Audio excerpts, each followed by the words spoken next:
சரிங்களா? பாருங்க, ஒரு இடத்துலையும் நாங்கள் இங்கே மட்டும் இல்லை, தவக்காலங்களில் கிட்டத்தட்ட ஒரு 20 பேர் 22 பேர் ஒவ்வொரு கிராமமாக போய் இயேசு கிறிஸ்துனுடைய பாடல்கள் சுவிசேஷமாக நடித்து காட்டினதில் இந்த வாலிப தம்பிகளுடைய பங்களிப்பு கொஞ்சம் நெஞ்சம் கிடையாது. வண்டியில் அவ்வளோ திங்ஸ்களை ஏற்றிட்டு போனோம்.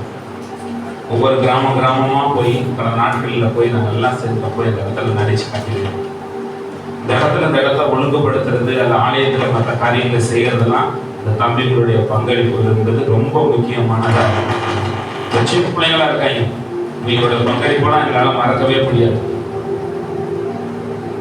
இன்னும் ஒரு விதத்தில் நினைக்கும் பொழுது எங்களுக்கு சந்தோஷமா இருக்கும். கத்தர் இப்படிப்பட்ட பிள்ளைகளெல்லாம் கத்தர் கொடுத்திருக்கிறார். நம்ம பிள்ளைங்க தான், இவங்களெல்லாம் கத்தர் ஆசீர்வதிக்கணும். ஒருவேளை இதில் படிக்கிற பிள்ளைங்க இருக்காங்க, வேலை செய்கிற பிள்ளைங்க இருக்காங்க, ஊழியம் செய்கிற பிள்ளைங்க இருக்காங்க. இவங்களுக்கெல்லாம் ஒரு நல்ல எதிர்காலத்தை ஆண்டவர் தரணும். உங்கள் கரங்களை அப்படியே பிள்ளைகளை ஆசீர்வதிக்கணும்னு சொல்லி நம்ம சொல்லுவோம். 2025 ஒருவர்களுக்கு ஒரு ஆசீர்வாதமா இருக்கும்.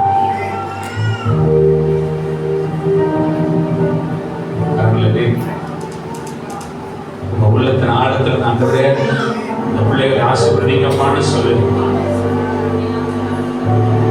பரிசுத்தமும் கிருபையும் எங்க நல்ல ஆண்டவரே பிள்ளைகளை ஆசீர்வதிக்கப்பா.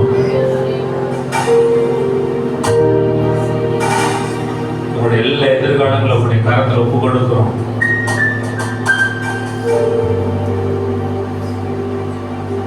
சொல்லி மத்தியில் இருக்கிற சிஸ்டர் ரூத் அவர்கள் முன்பதாக வந்து இவர்களுக்காக நம்ம ஜெபம் பண்ணோம்.